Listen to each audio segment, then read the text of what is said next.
This week, Channel 4's Dispatches programme lifted the lid on the extensive land holdings of the duchies of Lancaster and Cornwall. That's the private estates of King Charles and Prince William. Here's a slice. The King and Prince William have private sources of wealth, including two extensive land estates, the Duchy of Cornwall and the Duchy of Lancaster. Prince William's private estate, the Duchy of Cornwall, has around 600 tenants. Some claim they're being seriously let down. Some tenants say they are in fuel poverty, and their homes are cold and hard to heat. One sent us photos of mould and watermarks that appear every winter. None felt able to go public with their criticism of the Duchy of Cornwall.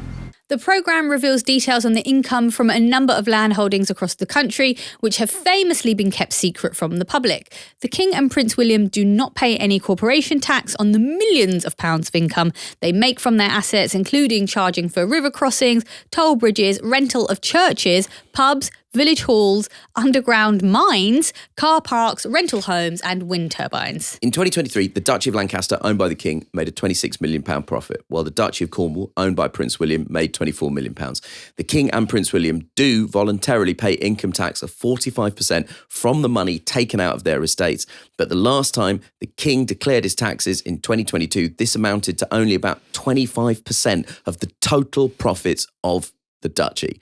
And some of the most disturbing income is the money they charge for land use to the NHS, Army, Navy, schools and prison service. They are literally charging ambulances for use of their land. Right. I mean, what? And also one of the things that they mentioned in this documentary, which I'd really urge our listeners to go and watch, is they talked about how there are processes for spending public money, and generally you have to make sure that you're getting the best value deal. Because everything they do is shrouded in mystery, there's no way to even really check that.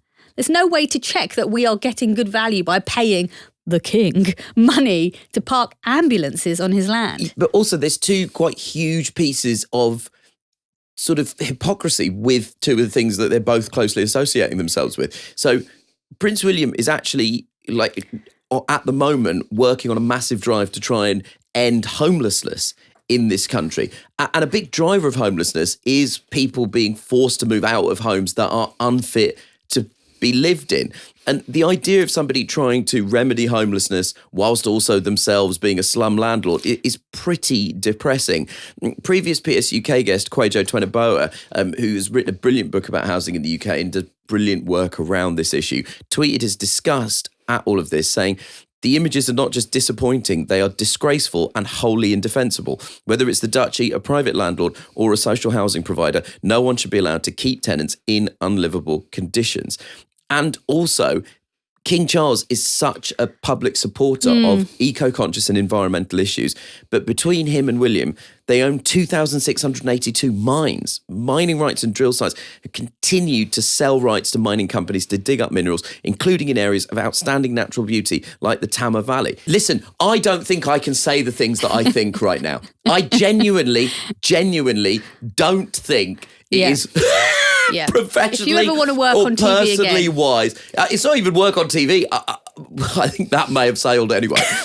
But I think it is genuinely not wise for me to say the things that are going through my head right now. I think we should all be quite angry. Well, like in the documentary, they do ask for comment from the duchies, the respective duchies. And the duchies basically say, well, we operate like any business in the UK. Yes, we're commercially minded. One might even say commercially aggressive. That's my words, commercially aggressive.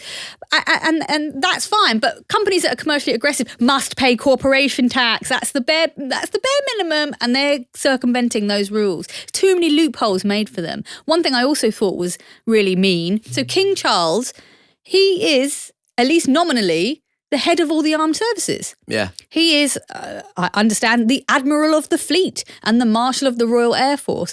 So that he charges the armed services to access his land so that they can train to defend the country that he is the king of, and he also is meant to be nominally the leader of. It's a bit much, isn't it? The easiest of fixes would be total transparency of royal finances. Yeah. I think that is the bare minimum we should expect from the head of state of a country, and also charging the Crown Estate Corporation tax. We need to get more clarity because it reveals the kind of doublespeak of the Crown when it comes to the environment. Yeah. You know, they're making huge profits from offshore wind farms, though Charles did famously give back some of his windfall profits.